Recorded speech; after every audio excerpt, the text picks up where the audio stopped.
గణపతి వాళ్ళు ఇంకోటి కూడా చేయించారు. అసలు మీకు ఇచ్చినటువంటి టైం టేబుల్ అంతా ఉంది. ఏ రోజు మనం ఏం చేయాలి ఏంటి అనేటువంటి ఏదైతే ఉందో అది ఊరికే ఆయన వాళ్ళు ఫలానా వారం కదా ఇది చేసేద్దాం, రేపు ఈ ఫలానా తిథి కదా ఇది చేసేద్దాం అని కాదు. చాలా గ్రంథాల్లోంచి పురాణాల్లోంచి ఈ కల్పాలన్నీ తీసి ఈ వ్రతం ఈ రోజు ఈ తిథి అయితే మనకి బాగా ఉంటుంది, దీనికి సిద్ధి కలుగుతుంది, వచ్చిన వాళ్ళందరూ భక్తుల యొక్క కామ్యాలు సిద్ధిస్తాయి, ఇలా చేద్దాం అని చెప్పి ఆయన దాని యొక్క విధానాన్ని బట్టే చెప్పుకుంటూ వచ్చారు తప్ప అది ఊరికే ఏదో మరి ఒక పాంప్లెట్ కొట్టించేద్దామని కాదు. ఇంకొకటి ఇవాళ చదివినటువంటి పుత్ర గణపతి అష్టోత్తరం గగార గణపతి చేశాం. అందులో గర్భవారాశి శిశు జ్ఞాన అంటే గర్భంలో ఉండేటువంటి శిశువు ఎవరైతే ఉన్నారో ఆ శిశువుకి జ్ఞానాన్ని ఇస్తారట గణపతి. అది ఇందాక మన నామాల్లో చెప్పాం. అంటే అంత విశేషమైనటువంటిది గణపతి యొక్క శక్తి. పుట్టిన తర్వాత జ్ఞానం రావడం, తర్వాత విద్యావంతుడు అవడం అదంతా కాదు. వారి గణపతి అనుగ్రహం ఎప్పుడైతే వాడికి కలుగుతుందో వారి గర్భంలో ఉన్న దగ్గర నుంచి వాడికి ఆ జ్ఞానం వచ్చేస్తుంది. ప్రహ్లాదుడు అంటే మరి ఎక్కడో ఉండుంటుంది, లేదా ఆయన లోపల నుంచి ఆ జ్ఞానం ఎలా కలిగింది? గర్భంతంగా ఉండగా నారద మహర్షి ఉపదేశం ఏం చేశారంటే ఎంతటి గొప్ప విషయం అది. చూడండి, నేను ఏం చెప్పారు ఇవాళ పంచాంగం మన పొద్దున హోమం దగ్గర చెప్పారు. భక్తుల్లో ప్రహ్లాద నారద అని చెప్పారు. గురువు గారు నారదుడు, ప్రహ్లాదుడేమో శిష్యుడు. కానీ ముందు ప్రహ్లాదుడు వచ్చాడు తర్వాత. ఎందుకంటే శిష్యాదిచ్చేత్ పరాజయం అని ఒక మాట, పుత్రాదిచ్చేత్ పరాజయం శిష్యాదిచ్చేత్ పరాజయం అని. తండ్రికి గాని గురువుకి గాని కొడుకు ఆయనని మించి పండితుడు అయ్యాడు అంటే ఆయనకి అది ఆ ఓటమే అదొక గొప్ప విజయం కింద లెక్క అనమాట. అలాగే శిష్యుడు అనమాట. ముందు ప్రహ్లాదంతటి వాడైతే నారదుడికి చాలా ఆనందం. ఆయన కావాల్సిందే అది. లోకోపకారం చేయడంలో ఫస్ట్ ఉండేది ముందు నారద మహర్షి, తర్వాత ఎవరైనా. అనేకమైనటువంటి మాటలు ఉంటాయి, కానీ అలా కాదు. నారదుడు చేసినటువంటి బోల్డ్ పనులు ఉన్నాయి. అందులో ఒక పనే భాగవతం కూడా వ్యాసుల వారికి రాయించడం. అదే భాగవతం గురించి మనకి గురువు గారు మనం చెప్పారు. కాబట్టి మనం కేవలం నవరాత్రులు కాబట్టి నవరాత్రుల్లోనే తిరుగుతాం కాకుండా మరి ప్రతి నెల కూడా చేసుకునేటువంటి విశేషాలు ఉన్నాయి. ఇంకా కొన్ని వ్రతాలు ఉన్నాయి. తర్వాత కార్తీక మాసం భాగవత సప్తాహం ఉంది. ఇవన్నీ కూడాను హరికృష్ణ గారు, తర్వాత అందరూ మన కమిటీ వారందరూ, తర్వాత భక్తులందరూ వీళ్ళు ఎంత దీని గురించి కృషి చేస్తున్నారు. వీళ్ళంతా అంతకు 1000 రెట్లు మీరందరూ ఉంటున్నట్టు. ఎందుకంటే మీరందరూ లేకపోతే ఏముంది ఇక్కడ మనకి. కాబట్టి మీరందరూ కూడా సహాయం చేసి ఈసారి ఆ భాగవత సప్తాహం అది పెట్టడం. తర్వాత ఇంకొక మాట 2 మాటలు చెప్పి ముగించేస్తాం. ఇవాళ నారసింహోమం చేశాం. గురుగారి గురించి చెప్పడానికి ఎక్కడ ఏం కార్యక్రమాలు చేయించాము, అక్కడ ఏం సక్సెస్ అయింది, ఏంటి మేము ఏమేమి అట్లా అనేది చాలా ఉన్నాయి. అందుకే ఇవాళ నారసింహ హోమం జరిగింది కాబట్టి ఒక మాట చెప్తాను. నల్గొండ దగ్గర మాకు మన గురువు గారు అక్కడ ఏం చేశారంటే ఒక యాగం చేసి అది గ్రానైట్ సంబంధించినటువంటి ఇది చేస్తే అక్కడ నరసింహ ఉపాసన నరసింహ హోమం అది అంతా చేయించి గురుగారిని కూర్చి యంత్రం వేశారు. అయిపోయింది. వాళ్ళు అఖండ పోటీ సంపాదించారు. అఖండ పోటీ పోటీ అనేది మీరు ఒకటి అనుకోకండి. ఈ అఖండం అనేది చేర్చుకోవాలి.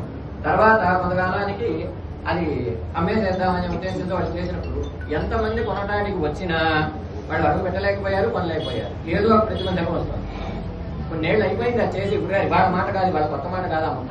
అది ఎప్పుడో అయిపోయింది. వస్తున్నారు అప్పట్లా ఏమిట్రా బాబు ఇదేంటి అనుకున్నారు. ఆ తర్వాత గురువు గారితో ఏమిటి అనే మాట వస్తే అప్పుడు గురువు గారు స్ఫురణకు వచ్చింది. మనం నారసింహ స్వామిని అక్కడ పెట్టాము అని చెప్పి మళ్ళా జాగ్రత్తగా ఆ స్వామివారి కళలన్నీ కూడా మళ్ళా విడిగా తీసి కలశంలోకి ఆ స్వామివారి యంత్రం తీసిన తర్వాత అది అమడైంది.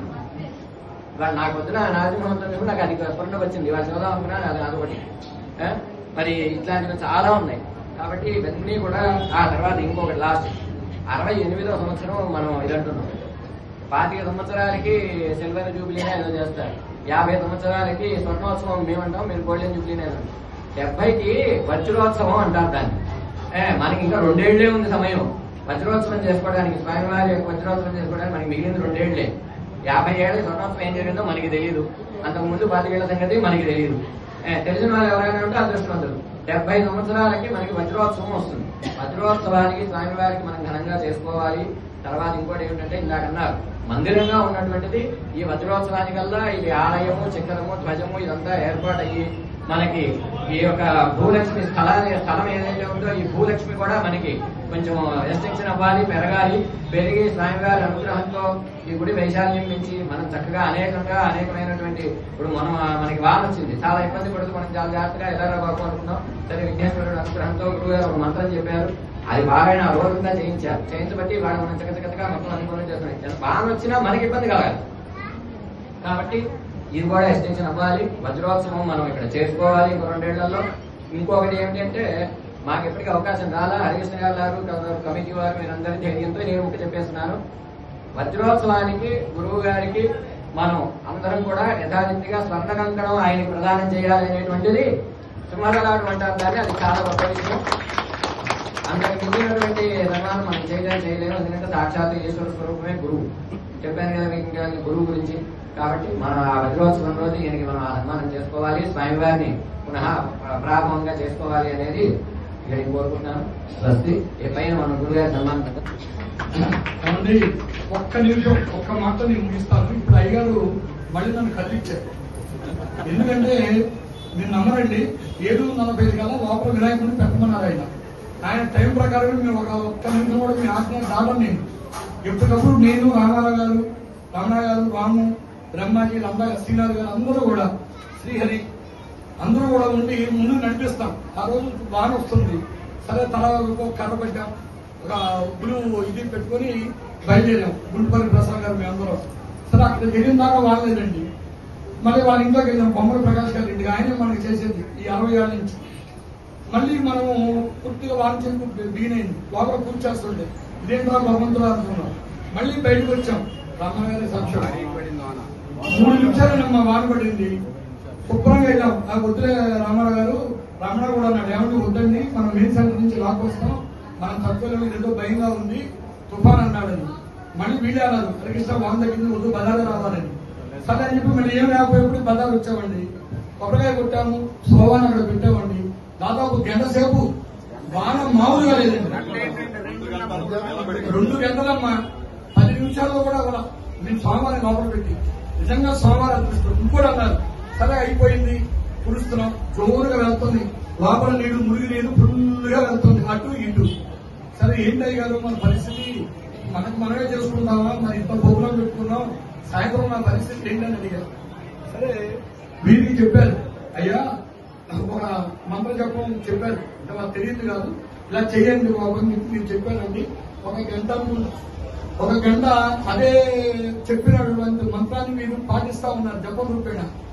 ఏంటంటే ఏమని చెప్పారు నాతో, ఏంటంటే ఈ నీరంతా సముద్రంలో కలవాలని ఇష్టం, నువ్వు భయం వద్దు అన్నారు. గంటన్నర తర్వాత సాయంత్రం దాకా మనకి రాత్రి దాకా మనం దర్శనం చేసుకున్నాం. చుక్క వాన పడలేదండి పండుగ రోజు. దానికి నేనే సాక్ష్యం. అయ్యా చెప్పారు, ఈ సముద్రం నీరంతా సముద్రంలోకి వెళ్ళాలనిపిస్తున్నా, నేను ఒక మంత్రం చెప్తున్నాను, ఆయన అక్కడ కూర్చొని జపం చేస్తారు, నువ్వు చూడు అన్నారు. ప్రత్యక్ష సాక్షి నేనే. అది అనుకున్నట్టు అలానే జరిగింది. సాయంత్రం మనకి చుక్క వాన లేదండి. 1 గంట నుంచి మనకు వాన లేదు అసలు. ఏంటై కాదన్నా, దానికి అంతటి మహత్వం ధరిపిస్తున్నా అన్నారు. నాకు అందుకేనండి ఆయన దగ్గర ఒక మాట సామాన్యంగా నేను అనిపించుకోను. ఏదో అన్నా కూడా అభిమానంగా నా మీద అక్షంతలే వేస్తారు. అయినా కూడా నేను తృప్తి జరుగుతా. అయినా కూడా ఆశిస్తుంది. ఎందుకంటే ఎక్కడా కూడా వారికి ఇబ్బంది కలగకూడదు అనేది నా అభిమతం. పెద్దవారు కదా, సరస్వతి పుత్రులు, ఎక్కడా కూడా మన ఆశీర్వదనే పొందాలండి. ఏదో అయ్యారు ఏదో అంటారంటే ఏదో అందరూ ప్రేమతో అంటారు. మన తల్లిదండ్రులు మన బిడ్డలు ఊరికినా కావాలనిస్తామా, అలానే నా మీద ప్రేమ ఉంది ఏదో చెప్తుంటారు. చెప్పినా కూడా అహా మనం ఈ పొరపాటు చేస్తాం, నెక్స్ట్ మళ్ళీ వీటితో ఇది అనిపించుకోకూడదు, ఇంకొద్దిగా మనం నేర్చుకోవాలన్న భావంతో 15 ఏళ్ళు గడుపుకుంటా వచ్చాం. ఎందుకంటే ఈ రోజు గుర్తు చేశారు. అందుకనే మీకు ఈ మాటని ప్రత్యక్షంగా చెప్పాలని చెప్పేసి మీకు